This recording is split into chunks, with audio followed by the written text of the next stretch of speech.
almost 2 months ago now, I had an experiment I did for myself that was twofold. Partly to get the growing number of short story collections off of my TBR, but also to do a little 30-day challenge in getting myself to post on Instagram more often in an attempt to make friends with the Instagram algorithm, because I hate Instagram.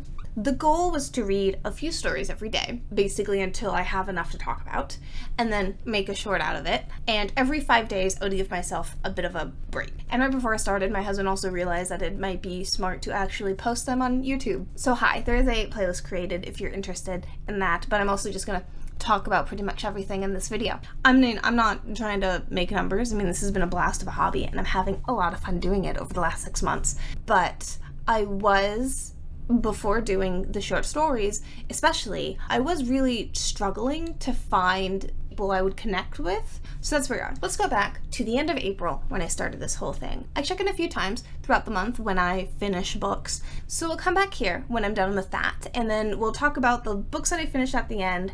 And then, if you're a stats and numbers inside baseball kind of person, we'll talk about that, because it was definitely a different result than I was assuming it would be. So use the chapters to your advantage, and let's go back to before I figured out my lighting. I have 6 short story books, one of which obviously is an ebook, that I'm going to be reading through and talking about what stories, I guess, kind of stand out, what they're saying, what they mean to me, how I feel about them.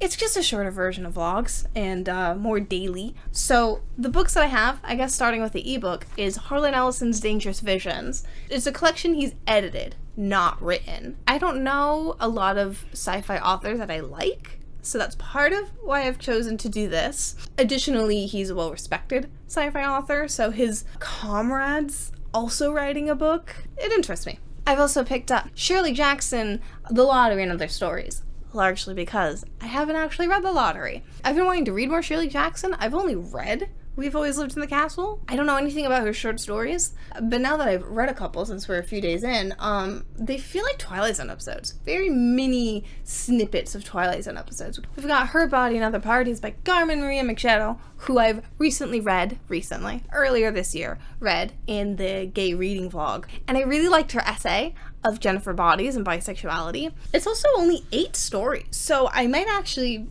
finish this quite early on in the vlog, which I don't have any other backup plans. Another option I have is the 2023 Best American Short Stories, edited by Minjing Lee, who is the author of Pachinko. So we'll see about this. I read the first story and liked it. I'm slightly trepidatious about this one because I don't know. I really don't. I'm just worried about it. Yeah, I don't know. I feel like it's just a very generic palette for everyone. You know what I mean? Like, it's not gonna be exactly exciting. Franz Kafka, Metamorphosis, and Other Stories. I picked this up for my birthday last year. No, I didn't. I picked it up. It was closer to my wedding than it was my birthday, but I picked it up when I also bought the trial. I've read the Metamorphosis, and that's why I bought this, because that really surprised me in a very pleasant way of how touching it was. So I want to see how his other stories are, because I kind of feel like he's an edgelord. The Metamorphosis proved me wrong.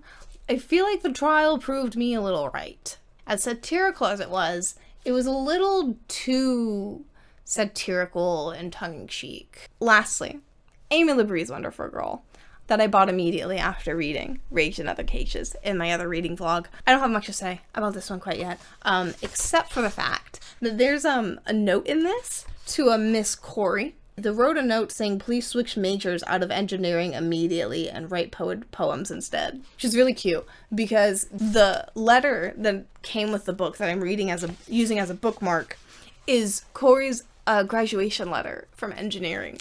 I love that. That is so cute. I love the history that this immediately comes with. So, there we go. 6 books. I'll see you, I don't know, when I have something to say, I guess.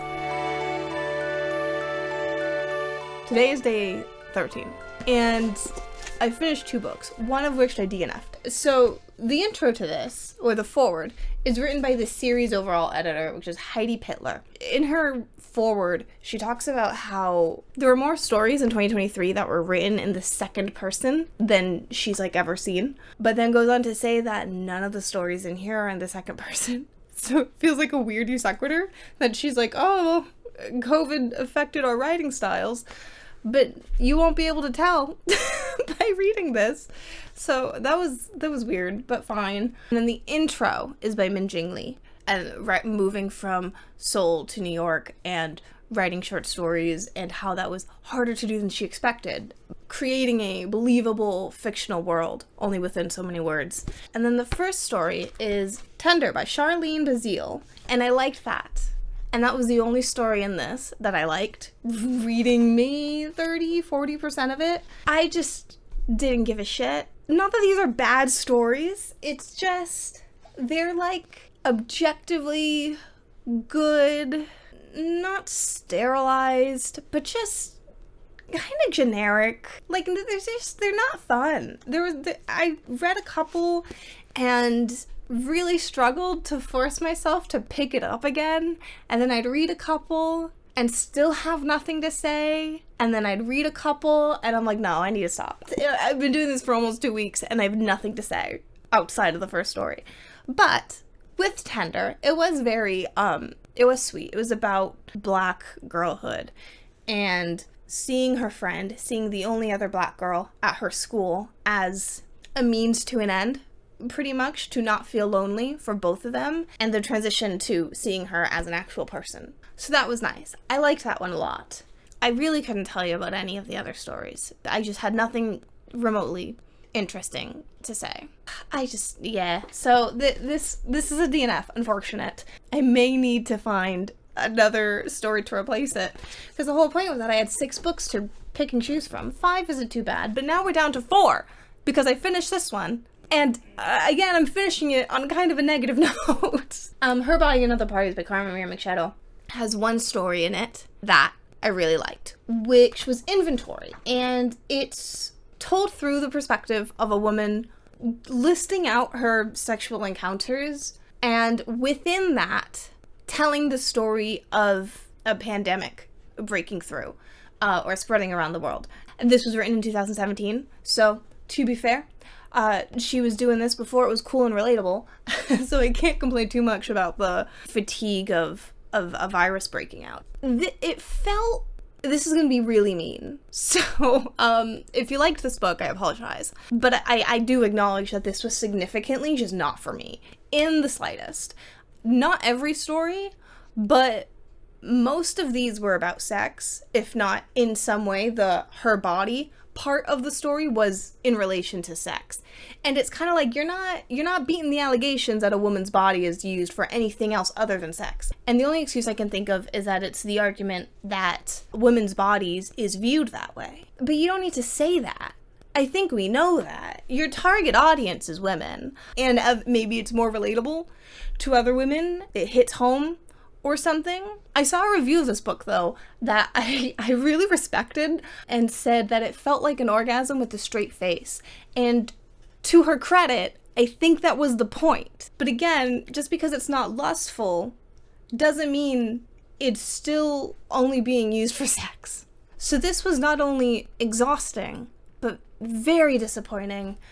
She has a novella, essentially, or a novelette, I think is what it's called in this, called Especially Heinous. And it's basically, it's Law and Order episode, like, summaries or, like, scenes from Law and Order, but as if it was directed by David Lynch, is kind of how I would describe it. But I don't know if it just requires more of a baseline knowledge of Law and Order, or an extensive knowledge to be enjoyed. I got through, like, 80% of that, DNF'd it, and it made the rest of the book a drag. It really just killed the momentum and interest of anything else being told in this. Like, I know it wasn't for me, but what it was saying, I don't think was anything new. And I just don't really respect how it was saying it either. which is so damning and rude, but, like, I don't need you to tell me this male perspective of things. It just felt male gazy. So, yeah, that's fun. We're quickly down from 6 to 4. But at least on a positive note, I ended up buying Dangerous Visions and Again Dangerous Visions, which is the sequel that Harlan Ellison edited. The first one is in the back. I just don't want to grab it. And it's the first print, so at least the other one's from 67, so this would be 72, I believe. But I'm loving this. In love with it. Obviously, enough to buy it. Something that Harlan Ellison did as the editor that I wish more anthologies would do, but I understand not, is he wrote intros to every one of the stories, basically saying why he thought it was important to include this author. And out of respect, at the end of every story, the author was allowed to write something kind of as a conclusion, or just kind of putting their own words out there about what they wrote. And I love the shit out of that. That's a blast. That's where we are. Hi, it's me again from Current Day voiceovering this section because I only have on-camera audio and it's not worth making you hear me through a tin can and shoestring. Basically what I'm saying is after day 14, I ended up taking a week-long break, full 7 days, because this whole thing was making me exhausted and tired and I was burning out from it. Also, I needed to start reading Catch-22 for the reading vlog and I hadn't. Coming back, I picked up 2 books from the library to add into the mix because I didn't want to be jumping in between the same 3 books for 15 days because that felt really flaccid and boring. So the first one I snagged was Midwinter Murder by Agatha Christie, which is supposed to be a bunch of stories in the setting of winter/Christmas specifically. I'm not a big mystery reader outside of the Strange Pictures series, and her being the queen of mystery or whatever, I felt like a good time to experiment. And then I accidentally disrespected Don't Turn Out the Lights, a Scary Stories to Tell in the Dark tribute book, edited by Johnathan Maberry. It is a middle grade horror book, and predominantly being the horror reader that I am, I felt like this project was severely lacking in it, and I was missing it a lot also because I wasn't really able to read anything outside of these short stories for so long, so it was really scratching that itch. And it also has really well-known authors in it that I respected, like R.L. Stine and Tananarive Due and Josh Malerman. Yeah, obviously, right away, there was just so much love put into this book, and I was excited to keep reading it.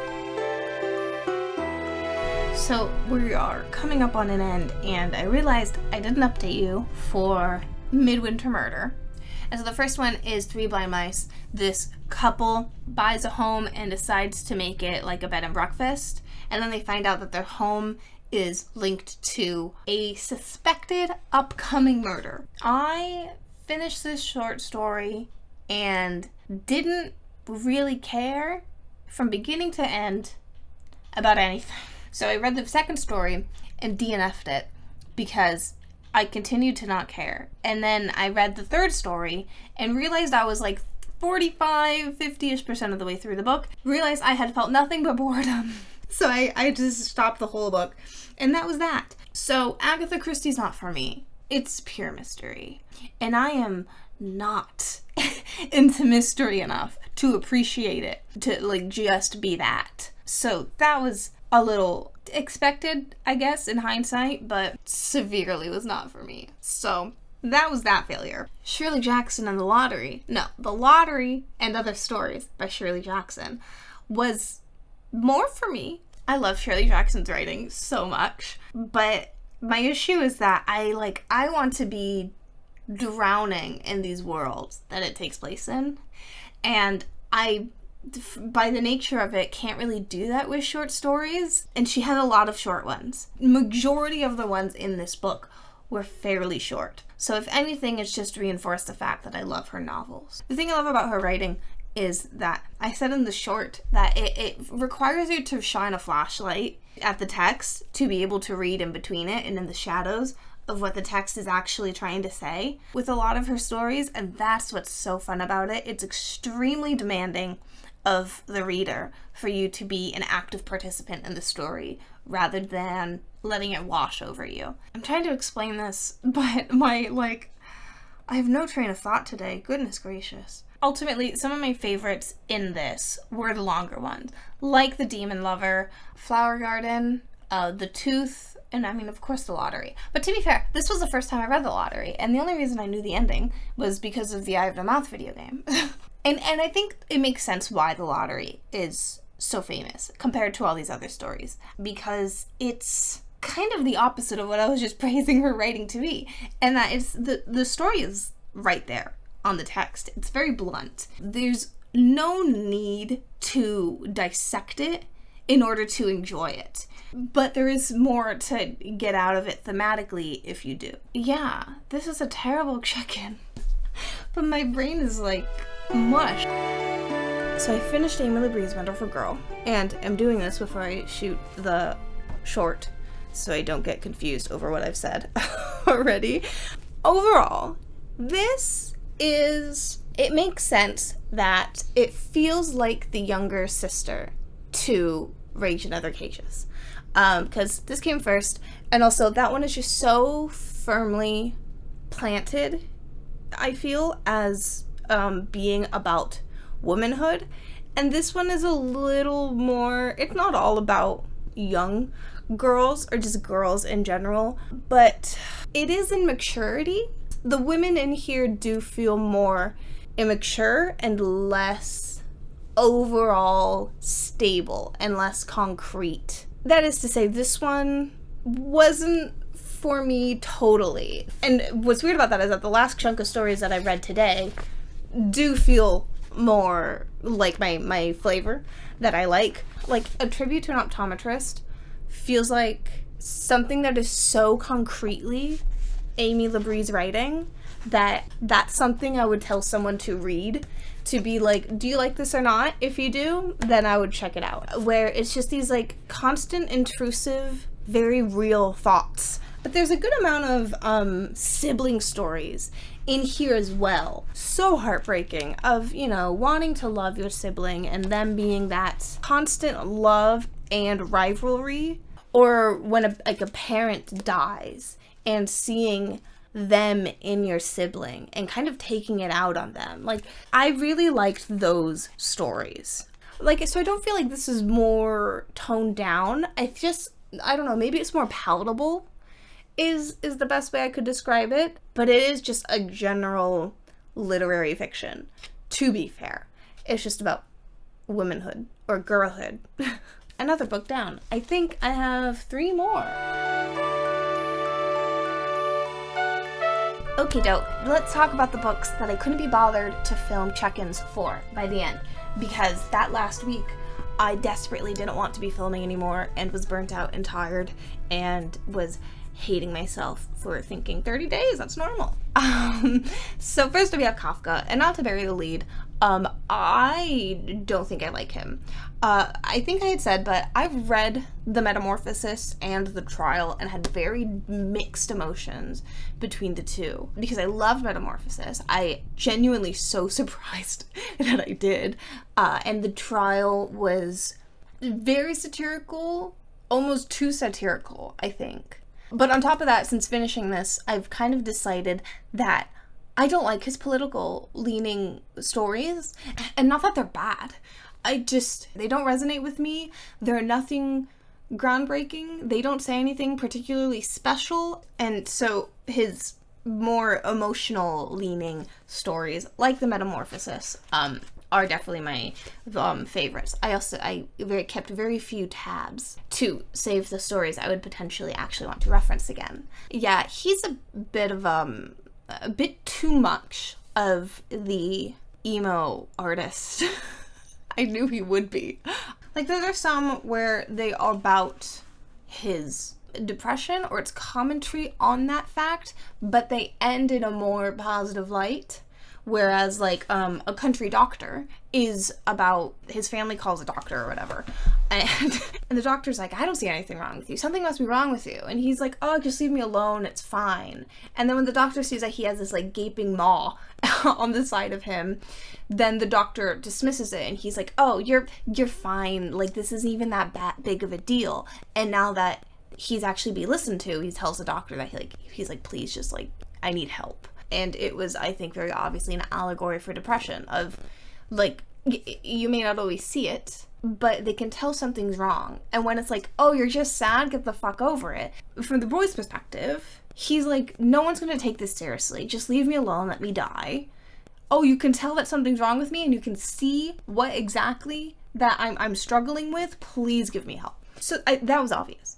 And it was fine. That was a better one of the depression stories. It just, I don't know. It got a little much for me, which I feel like is fair to say that Kafka's a little much for some people. Yeah, I mean, there were other stories. There was like Poseidon, really cute. It's just painting Poseidon as like an office worker and he's really tired. The other thing, to not totally turn you away from Kafka, is he has such a German sense of humor, and I like, that's the other thing that really just kept me interested in trying to find in his work, of just writing this whole thing and then having a single sentence at the very end, or like just a single thought that kind of undermines himself and makes fun of the whole dramatization of it all. But yeah, his like political stuff, like the penal colony, oh god, I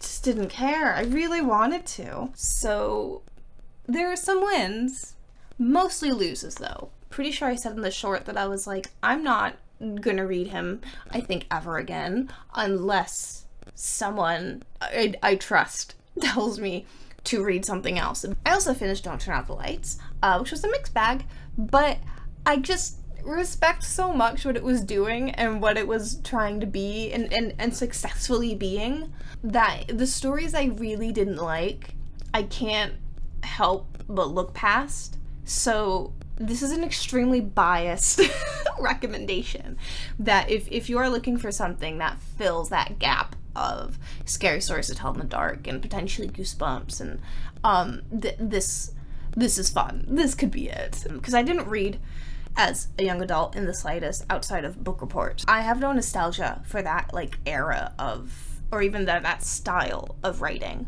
So the only ones as an adult that I can remotely like most of the time is because I can see it being aged up very easily.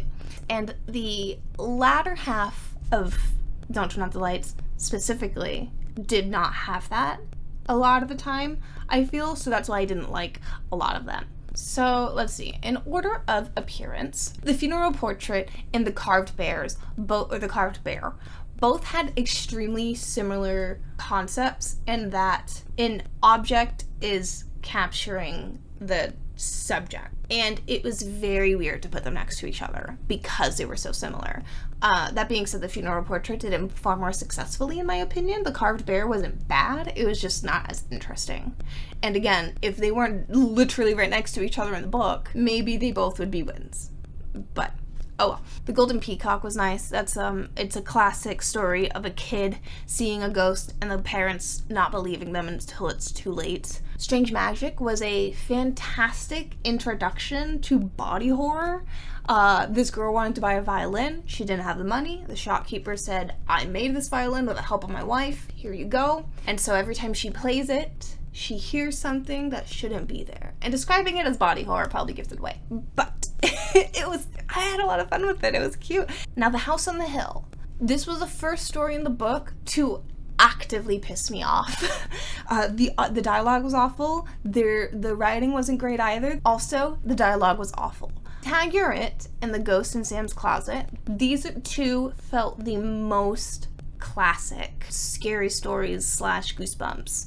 Tag You're It is more contemporary. It's based off of Instagram. This guy being tagged in the photos because he's getting stalked by this porcelain doll. And as someone who is actually really nostalgic for porcelain dolls, I love them.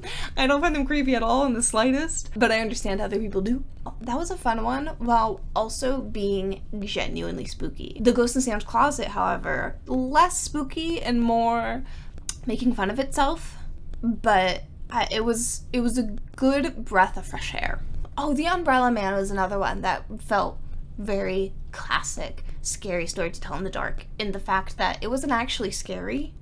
It was just the description of things was weird, and the weirdness is what made it spooky. And there were 2 other stories that I strongly disliked outside of the house on the hill. Brain Spiders has a Ukrainian, I believe. She's from Chernobyl, and a girl coming to an American school, and everyone is scared of her because she's weird and foreign and like whatever. And then they find out the reason she's weird is because she is from Chernobyl and has, you know, weird radiation. It just kind of had this message that I really don't think was intentional, but it was, instead of being like, there's no reason to be scared of the weird foreign kid in your class, it was more like, no, you should absolutely be scared of the weird foreign kid in your class. The other thing that I found weird and uncomfortable, there's a retelling of the story of Hakushisaku-sama. I'm saying that wrong, aren't I? Hakushisaku-sama. You know what I mean. It's the 9-foot tall woman ghost in Japan.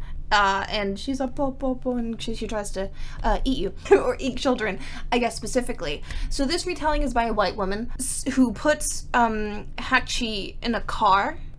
So she's sitting in a car. This 9-foot, the reason this ghost is scary is because she's 9 feet tall. And she's sitting in a car. How else do you kneecap, literally, a scary ghost who's tall? You put them in a car.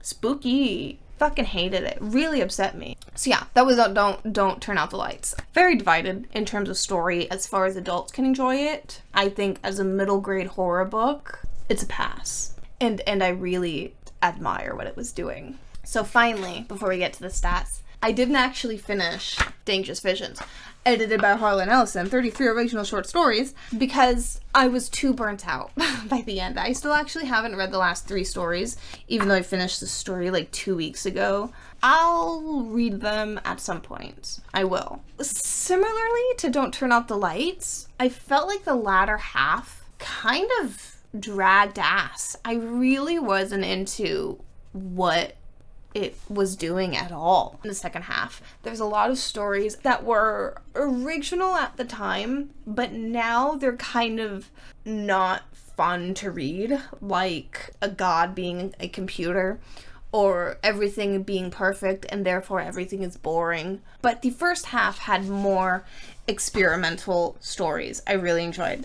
Considering A Toy for Juliet was one of them. This one was cute because the author wrote their story saying that they were inspired by one of Harlan Ellison's stories. And so when Ellison read this one, he was therefore equally as inspired to write a follow-up short story. So it was A Toy for Juliet, and then it was like the city at the end of the world. The Prowler in the city at the edge of the world. Humorously enough, A Toy for Juliet I liked a lot more because it had a genuine twist. That Ellison spoils in the fucking introduction to the story. So that sucked, but I liked the twist nonetheless. It's about a murderous child with a hedonistic grandfather, and he brings people from the past to the future so she can murder them, and they become her toys.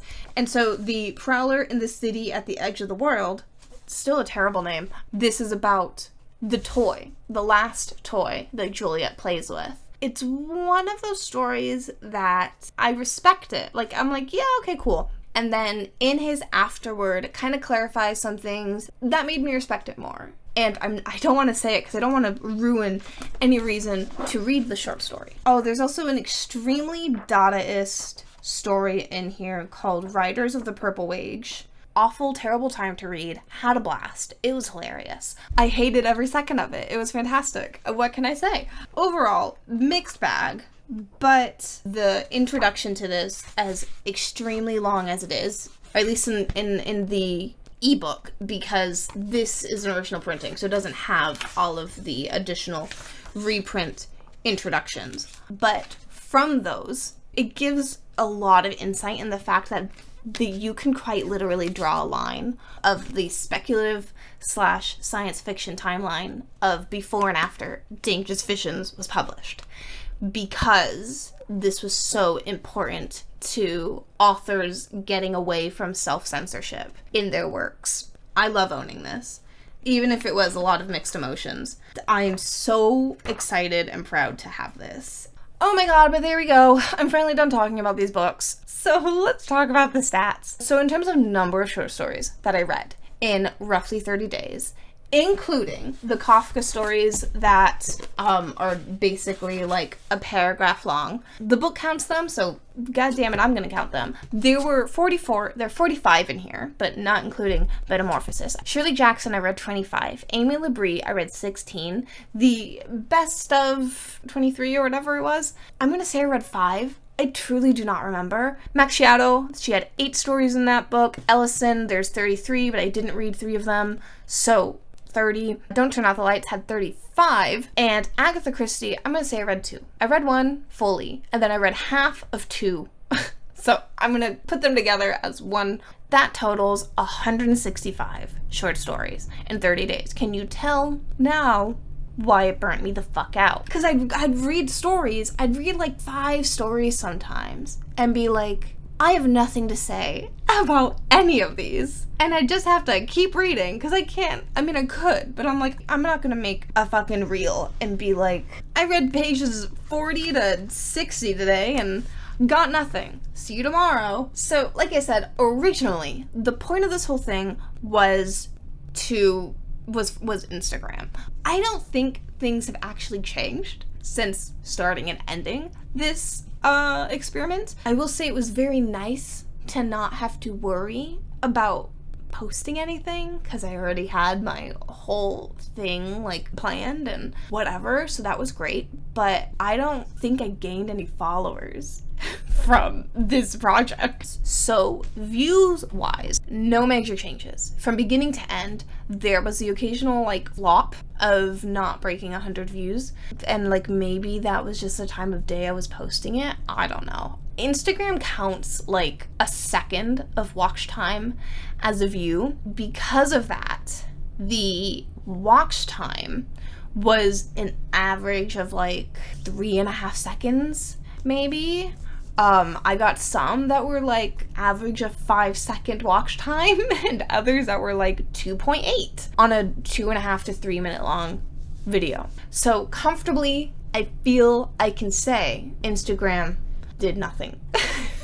For me, I did nothing for it. We do not get along still. The algorithm doesn't get, like, for some reason, struggles like hell to know what to do with me, I guess. So to me, what's the most interesting is the contrast between Instagram and YouTube. And it's not even that it's like a giant contrast, it's just the fact that I started this because I was like, oh, a project, a little 30-day challenge for Instagram. I wasn't even going to post it on YouTube.